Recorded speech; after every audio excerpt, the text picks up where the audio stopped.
सामीन हाजरीन आदाब सत श्री अकाल नमस्कार। मैं हूं शमीम उस्मानी। इस्तकबाल है आप तमाम सामीन का ऑल इंडिया रेडियो की आज की उर्दू सर्विस की नशरियात में। उम्मीद है तमाम सामीन बखैरियत होंगे और जी हाँ, जिंदगी का लुत्फ ले रहे होंगे। दोस्तों, इस्लामी नए साल का आगाज हो चुका है। यह महीना मुहर्रमुल हराम का है, जो हमें दर्स देता है कि हमें बातिल के आगे सर नहीं झुकाना है। हमें हमेशा हक के लिए अपनी आवाज बुलंद करनी है, जो हमें ईसार और कुर्बानी का दर्स देता है। इख्तिताम का महीना जो होता है वो भी में भी कुर्बानी का दर्स है, और इख्तिताम यानी इफ्तिताही जो महीना है साल का, उसमें भी कुर्बानी और ईसार की बात की गई है। जरूरत दोस्तों इस बात की है कि हम करबला के इस पैगाम को समझें, मुहर्रमुल हराम के इस पैगाम को आम करें और लोगों के अंदर ईसार और कुर्बानी का जज्बा पेश करें कि वो दूसरों के लिए कुर्बानी देने को तैयार है। दूसरों के लिए कुर्बानी की बात जहां तक है, ये हो सकता है कि भाई आप पूछें क्या कुर्बानी दे सकते हैं। देखिए, बहुत छोटी छोटी चीजें हैं। मिसाल के तौर पर कोई साहब सड़क पार करना चाहते हैं, हालांकि आप सड़क पार कर चुके हैं, लेकिन उसके बावजूद आपको लगा कि इनको उसी साइड जाना है जिस साइड से आप आए हैं, तो आप थोड़ा सा वक्त निकाल कर उनको सड़क पार करा दीजिए।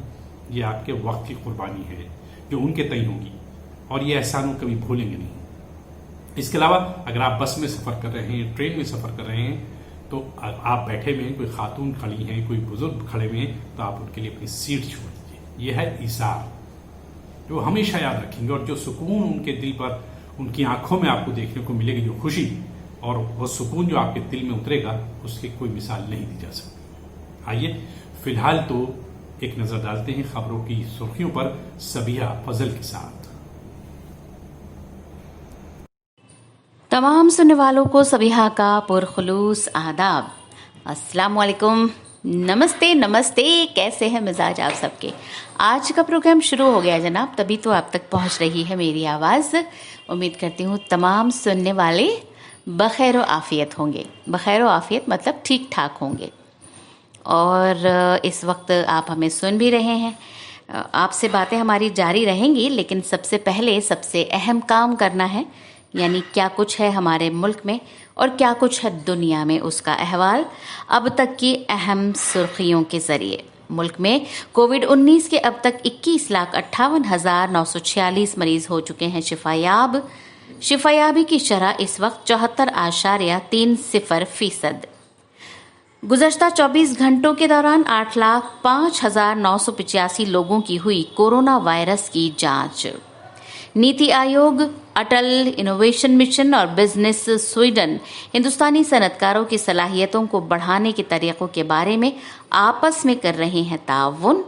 स्वच्छ सर्वेक्षण 2020 में वाराणसी बना सबसे बेहतरीन गंगा का शहर, जबकि बड़े शहरों में हैदराबाद सबसे बेहतरीन।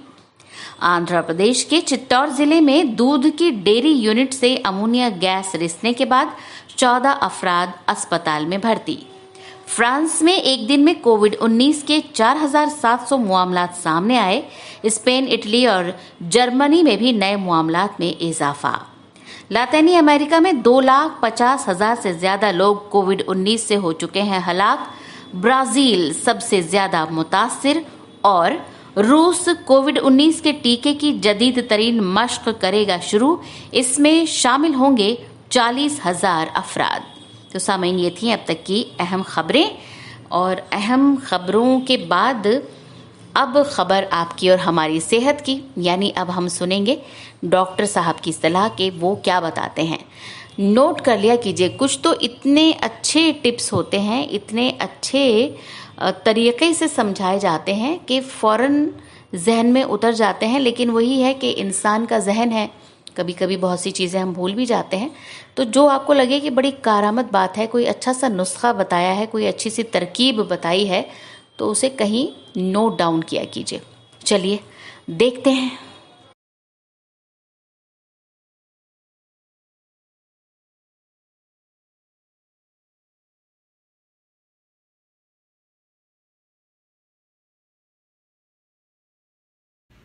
हेलो फ्रेंड्स, मेरा नाम डॉक्टर असफर अली है। मैं लैप्रोस्कोपिक एंड बेरियाट्रिक सर्जन हूँ।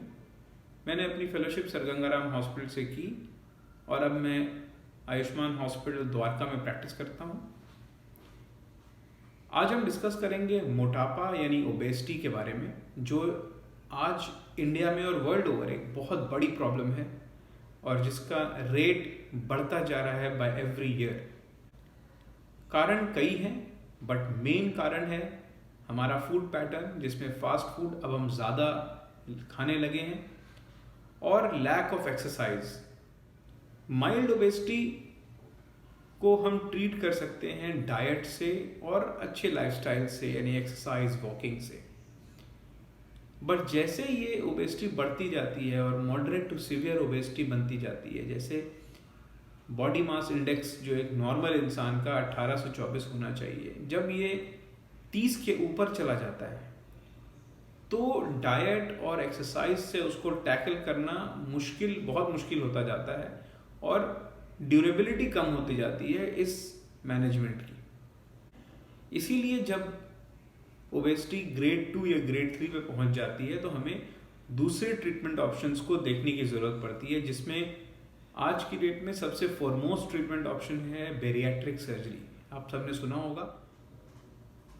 ये कोई चर्बी कम करने वाली या लाइपोसक्शन वाला ऑपरेशन नहीं है, बल्कि एक लैप्रोस्कोपिक सर्जरी है, जिसमें दूरबीन के द्वारा, जैसे हम गॉल ब्लैडर या अपेंडिक्स का ऑपरेशन करते हैं, उसी तरीके से हम बेरियाट्रिक सर्जरी करते हैं, जिसमें पेट का साइज को छोटा कर दिया जाता है या अंदर जो पेट और आंतों का आर्किटेक्चर है उसको थोड़ा सा चेंज कर दिया जाता है। इस वजह से भूख भी कम हो जाती है और जो खुराक होती है, जो डाइट होती है, जैसे अगर हम 2 रोटी खाते हैं, 3 रोटी खाते थे, तो आफ्टर ऑपरेशन आधी या 1 रोटी में ही पेट भर जाता है। सबसे इम्पॉर्टेंट जो इसका इफेक्ट होता है, ये एक बॉडी में हार्मोनल और केमिकल चेंज प्रोड्यूस करता है ऑपरेशन के बाद, जिसके वजह से मोटापे के साथ साथ लाइफस्टाइल डिजीजेज जैसे diabetes, blood pressure, heart disease, stroke, ये सारी चीज़ों पे भी कंट्रोल काफ़ी अच्छा हो जाता है।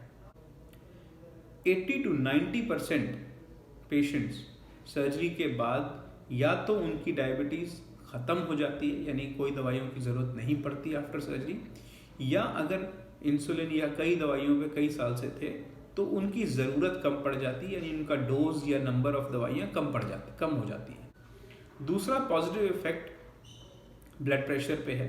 जैसे जैसे वज़न कम होता जाता है, ब्लड प्रेशर का कंट्रोल भी बेहतर होता जाता है इस ऑपरेशन के बाद। After surgery within 1 month 80 to 90% लोगों के खर्राटे पूरी तरीके से ख़त्म हो जाते हैं। रिप्रोडक्शन में प्रॉब्लम आती है because of obesity. After 1 year of surgery pregnancy के चांसेस काफ़ी हद तक इम्प्रूव हो जाते हैं और मेल्स में फर्टिलिटी भी काफ़ी बेहतर हो जाती है। कई पेशेंट्स जिनको घुटना बदलने की सलाह दी गई होती है, आफ्टर ऑपरेशन शायद उनको वो भी ज़रूरत ना पड़े, क्योंकि अगर कोई इंसान 100 किलो या 120 किलो का है जिसको हम वापस 60 या 70 किलो पे ला सकें, तो ये जो 40-50 किलो जो एक्स्ट्रा वज़न है, अगर वो हम हटा सकें तो जाहिर सी बात है कि घुटनों पे काफ़ी कम लोड पड़ता है, जिसकी वजह से घुटने बच।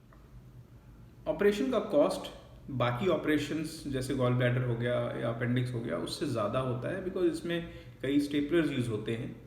बट रिसर्च ने ये प्रूव किया है कि अगर इस ऑपरेशन कॉस्ट को हम कंपेयर करें, जो दवाइयाँ, जो डॉक्टर्स की विज़िट मोटापे के लिए, ब्लड प्रेशर, डायबिटीज़ या हार्ट डिजीज़ के लिए जो अगले आने वाले 3 से 4 या 5 सालों में जितना खर्च होता है इन चीज़ों पे, अगर उसको हम कंपेयर करें ऑपरेशन के कॉस्ट और उसके इफ़ेक्ट से, तो ये एक कॉस्ट इफ़ेक्टिव ऑपरेशन बन जाता है। सो इन दी एंड मैं ये कहना चाहूँगा टू कंक्लूड कि ओबेसिटी अगर ज़रूरत से ज़्यादा हो जाए, ग्रेड 2 या ग्रेड 3 हो जाए, तो ये एक डिज़ीज़ मानी जाती है, जिसके साथ साथ बहुत सारी लाइफस्टाइल डिजीज़ेस भी अपना घर कर लेती हैं ह्यूमन बॉडी में, और इसको ट्रीट करना एक चैलेंजिंग चीज़ है और एक बहुत ज़रूरी चीज़ है, जिसके लिए आपको अपने डॉक्टर से कंसल्ट करना चाहिए। Thank you very much. यहाँ दोस्तों डॉक्टर की सलाह भी हो गई और खबरों की सुर्खियाँ भी हो गई, इब्तदाइया भी हो गई, यानी आपसे मुखातिब भी हो चुके हैं हम, और आपको इस माह मुबारक के बारे में भी बता दिया है। अहम बात यह है कि दोस्तों हमें हमेशा सिरात मुस्तकीम यानी सीधे रास्ते पर चलने की कोशिश करनी चाहिए। वो रास्ता जो नेकियों का है, वो रास्ता जो हमें ईमानदारी की तरफ ले जाता है, और ईमानदारी यह है कि हम अपने अपने काम को बहुत ईमानदारी के साथ अंजाम दें। हम प्राइवेट फर्म में हों, प्राइवेट कंपनियों में हों, सरकारी दफातर में हों, जहां भी हों, अगर हम अपने वक्त का सही इस्तेमाल कर रहे हैं और उसको पूरा इस्तेमाल कर रहे हैं जितना हमें वक्त दिया जाता है ईमानदारी के साथ, तो यकीन कीजिए ये बहुत बड़ा इशार है कौम के तई और मुल्क के तई। दोस्तों, कहते हैं कि नाते रसूल करीम सुनकर बेहद सुकून का एहसास होता है और यकीन कीजिए कि सुकून हासिल करने के लिए इंसान आजकल इस मादियत परस्ती के दौर में दर बदर भटकता फिरता है। पेश खिदमत है नाते रसूल करीम, पेश कर रही हैं सादिया अफरोज। मेरे सरकार का तन बदन नूर है, मेरे सरकार का तन बदन नूर है, जिस्म तो जिस्म हर पैरहन नूर है, मेरे सरकार का तन बदन नूर है। बारिश नूर है, मुस्कुराते हैं वो, बारिश नूर है, मुस्कुराते हैं वो, गुफ्तगू है कि हुस्ने चमन नूर है, गुफ्तगू है कि हुस्ने चमन नूर है, मेरे सरकार का तन बदन नूर है। वो चले रास्ते नूर के बन गए, वो चले रास्ते नूर के बन गए, उनका हर एक कदम हर चलन नूर है, उनका हर एक कदम हर चलन नूर है, मेरे सरकार का तन बदन नूर है। बच्चा बच्चा घराने का नूरे यकीन, बच्चा बच्चा घराने का नूरे यकीन, फूल तो फूल सारा चमन नूर है, फूल तो फूल सारा चमन नूर है, मेरे सरकार का तन बदन नूर है। ये मदीना है राहत ज़हे मुस्तफा, ये मदीना है राहत ज़हे मुस्तफा, नूर है उसकी धरती गगन नूर है, नूर है उसकी धरती गगन नूर है, मेरे सरकार का तन बदन नूर है।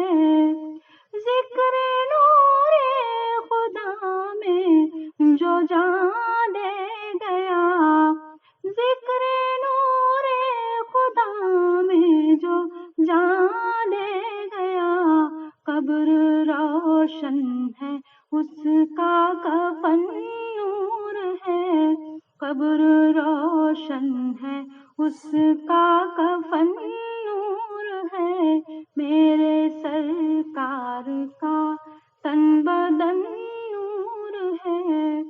क्यों ना हर शहर बेकल का रोशन रहे, क्यों ना हर शहर बेकल का रोशन रहे, दोस्तों नात गोई कफन नूर है, दोस्तों नात गोई का फन नूर है, मेरे सरकार का तन बदन नूर है, जिस्म तो जिस्म है पैरहन नूर है, मेरे सरकार का।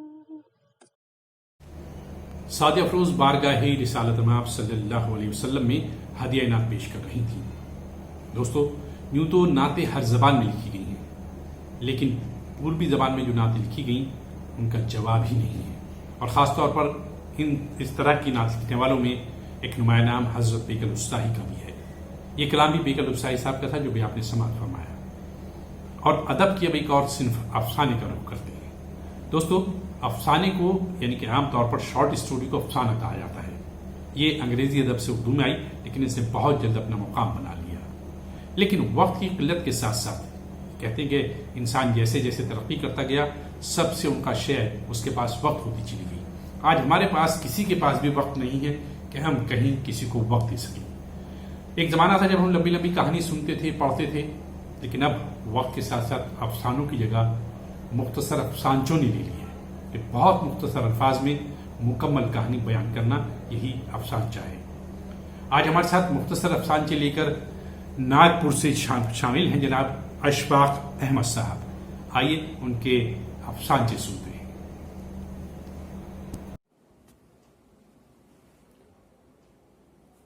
सामीन अस्सलाम वालेकुम।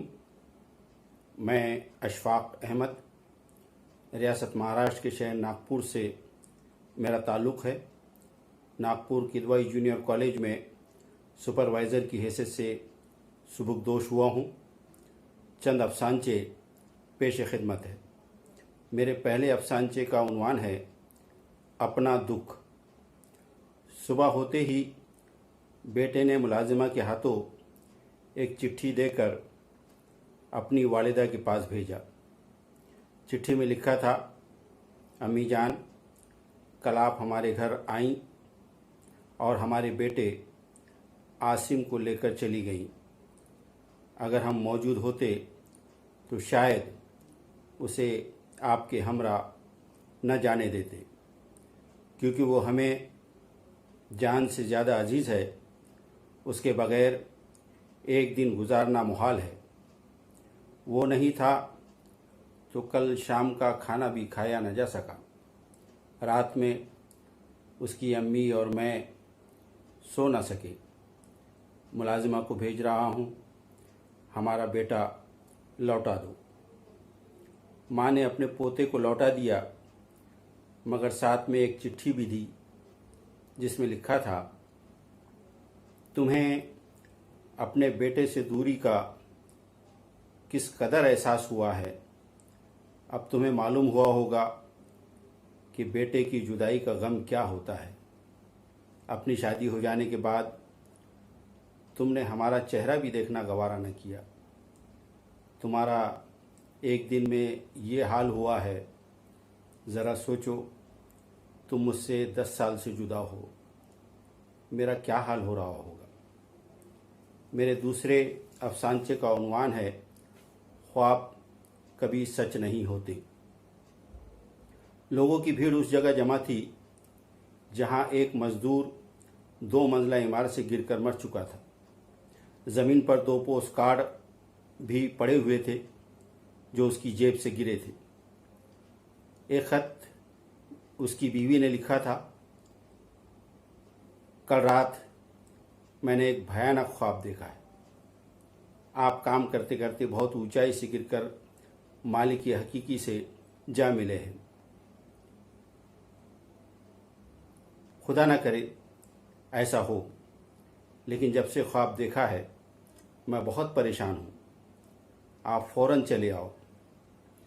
दूसरा खत मजदूर ने अपनी बीवी के खत के जवाब में लिखा था, जिसे वो पोस्ट नहीं कर पाया था।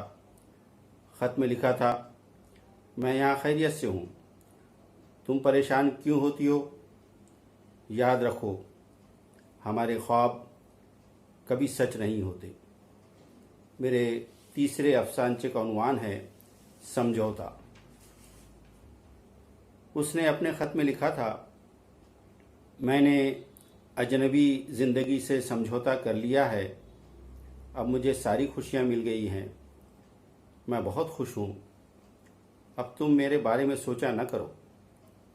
खुदा करे तुम्हारी ज़िंदगी भी तुम्हें खुशियाँ दे। उसका ख़त मैं मुश्किल से पढ़ पाता हूँ क्योंकि स्याही जगह जगह से फैली हुई है।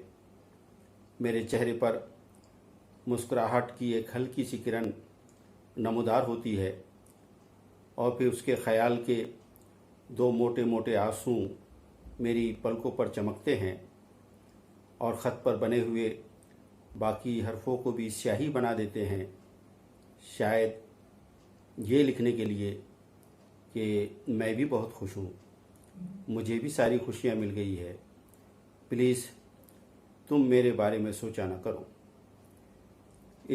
इस नशिस्त का मेरा आखिरी अफसानचा है, उन्वान है मसलहत। गांव के उस फ़कीर की शादी हो गई जो दोनों आंखों से अंधा था, लेकिन अफसोस कि जिस लड़की से उसकी शादी हुई अल्लाह ताला ने बचपन ही में उसे अपनी आंखों से महरूम कर दिया था। वो दोनों एक दूसरे का सहारा होते हुए भी बेसहारा थे।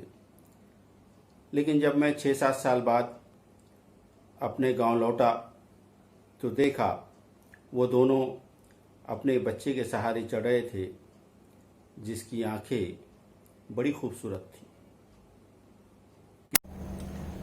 तो दोस्तों, अब जाहिर है कि आप जानते हैं कि ये प्रोग्राम रेडियो का हो या दूरदर्शन का हो, कोई भी प्रोग्राम हो अकेले का नहीं होता, टीम वर्क होता है।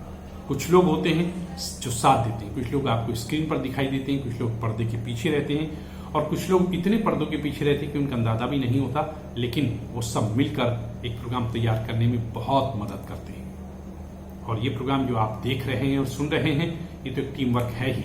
इसमें कभी कभी आप फूला पंडिता जी और नईमुद्दीन साहब को सुनते हैं, कभी सबिया फजल साहिबा और मुझे सुनते हैं और देखते भी हैं। जी हाँ, दोनों बातें हैं, लेकिन ये किसी एक अकेले का काम नहीं है।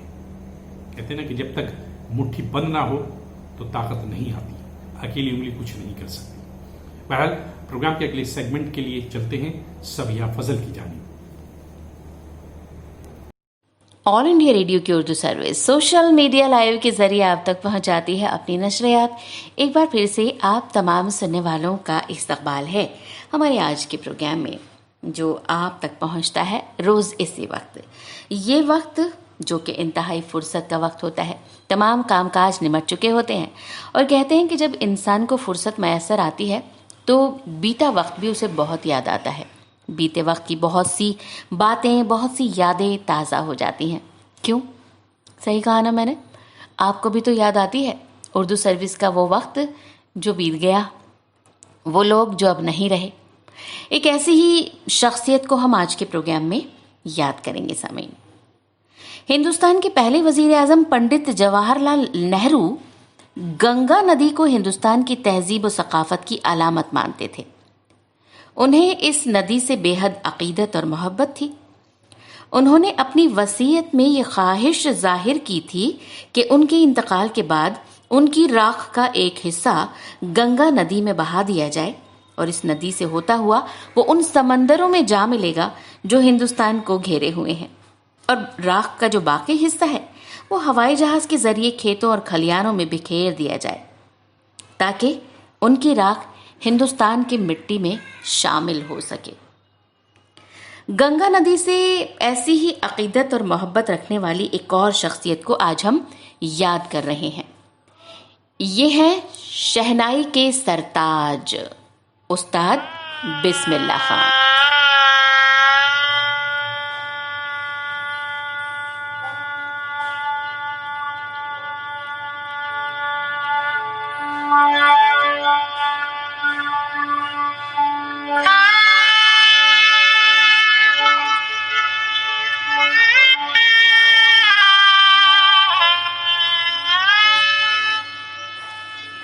गंगा और हिंदुस्तान से उस्ताद बिस्मिल्लाह खां की मोहब्बत के लिए सामीन यहाँ एक वाक़े का जिक्र करना चाहूँगी। एक मर्तबा उस्ताद बिस्मिल्लाह खां शिकागो यूनिवर्सिटी अमेरिका में मौसीकी की तालीम देने गए। यूनिवर्सिटी इंतज़ामिया ने उन्हें पेशकश की कि अगर वो ताउम्र वहीं रुक जाएं तो उनके आसपास बिल्कुल बनारस जैसा माहौल बना दिया जाएगा, और अगर वो चाहें तो अपने अजीज़ व अकारिब और दोस्तों को भी शिकागो बुला सकते हैं, तमाम इंतज़ाम कर दिया जाएगा। लेकिन खान साहब ने टका सा जवाब दिया कि ये सब तो कर लोगे मियाँ, लेकिन मेरी गंगा कहाँ से लाओगे?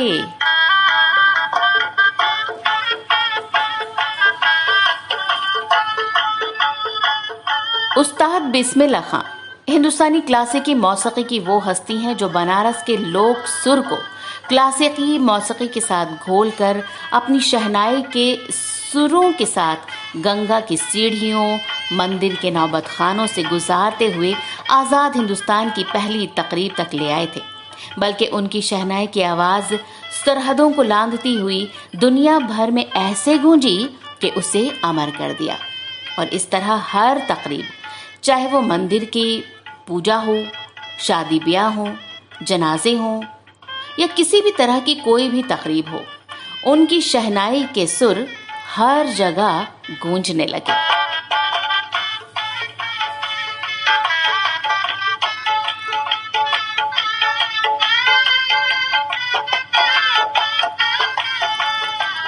सामीन, यहाँ आज हम याद कर रहे हैं उस्ताद बिस्मिल्लाह खां को।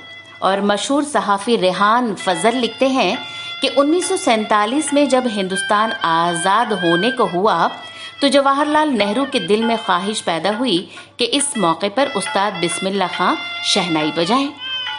यौम आज़ादी की तकरीबात का इंतज़ाम बदरुद्दीन तैयब जी के हाथ में था, तो उन्हें ही पंडित जी ने ये जिम्मेदारी सौंपी कि खान साहब को दिल्ली आने के लिए मदऊ किया जाए। तो इस तरह उस्ताद बिस्मिल्लाह खां को हवाई जहाज से दिल्ली लाया गया और सुजान सिंह पार्क में सरकारी मेहमान के तौर पर ठहराया गया। उस्ताद बिस्मिल्लाह खां ने इस मौके पर, हालांकि वो इंतहाई पुरजोश थे, लेकिन उन्होंने पंडित नेहरू से कहा कि वो लाल किले पर चलते हुए शहनाई नहीं बजा पाएंगे। वजह क्या थी ये तो हम भी नहीं समझ पाए, शायद थोड़ा पसोपेश होगा। लेकिन इस पर पंडित नेहरू ने उनसे कहा था कि आप लाल किले पर एक आम कलाकार की तरह नहीं चलेंगे, बल्कि आप आगे चलेंगे और आपके पीछे मैं चलूंगा और पूरा देश चलेगा। तो इस तरह उस्ताद बिस्मिल्लाह खां और उनके साथियों ने शहनाई पर राग काफी बजाकर आज़ादी की उस सुबह का इस्तकबाल किया था।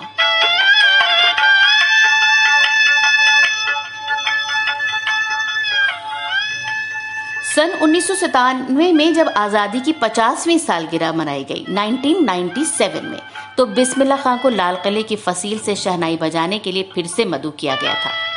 सन 1947 में आज़ाद हिंदुस्तान की पहली तकरीब के अलावा उस्ताद बिस्मिल्लाह खां साहब ने पहले जश्न जमहूरिया यानी 26 जनवरी सन 1950 को भी लाल किले की फसील से शहनाई बजाई थी। और इस तरह ये सिलसिला शुरू हो गया था कि हर साल उस्ताद बिस्मिल्लाह खां की शहनाई हिंदुस्तान की यौम आज़ादी की तकरीबात का गोया हिस्सा बन गई थी। वज़ीर आज़म की तकरीर के बाद रेडियो और दूरदर्शन से उनकी शहनाई नश्र की जाने लगी और गोया ये एक रवायत बन गई जो आज भी कायम है। सामीन,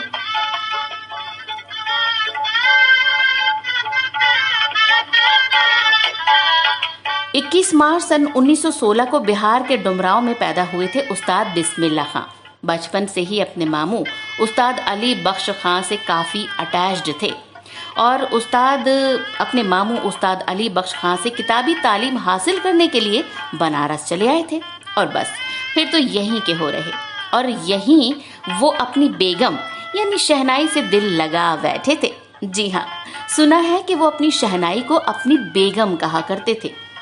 उनके बचपन का नाम कमरुद्दीन था और उनके वालिद थे पैगंबर बख्श खां उर्फ बच्चे मियाँ। राजा भोजपुर के दरबार में वो शहनाई बजाया करते थे और उस्ताद के जो मामू थे यानी बिस्मिल्लाह खां साहब के मामू अली बख्श साहब, वो बनारस के बालाजी मंदिर में शहनाई बजाया करते थे। बालाजी मंदिर में ही रियाज करने वाले मामू के हाथ से नन्हे कमरुद्दीन ने जो शहनाई थामी तो फिर तो ताउम्र ऐसी ताने छेड़ते रहे जिसने खुद उन्हें और उनकी बनारसी ठस्तक भरी मौसीकी को शोहरत की बुलंदियों पर पहुंचा दिया था। और इस अजीम फनकार को हुकूमत हिंद की जानिब से बेशुमार एजाज़ात मिले, जिनमें अगर हम जिक्र करें भारत रत्न जो हिंदुस्तान का सबसे बड़ा अवार्ड है, इसके अलावा पद्मश्री, पद्म भूषण, पद्म विभूषण, संगीत नाटक एकेडमी अवार्ड, संगीत नाटक एकेडमी फेलोशिप वगैरह वगैरह शामिल हैं। और आज ही के दिन यानी 21 अगस्त को सन 2006 में ये अजीम फनकार हमेशा के लिए इस दार फ़ानी को अलविदा कह गया था और रह गई थी सिर्फ उनकी शहनाई की वो ताने जो हमेशा दुनिया में गूंजती रहेंगी और हमें उस्ताद बिस्मिल्लाह खां की याद दिलाती रहेंगी।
तो समीन, आपने ये बनारसी धुन सुनी उस्ताद बिस्मिल्लाह खां की बजाई हुई, और उम्मीद करते हैं कि आप महसूस हुए होंगे।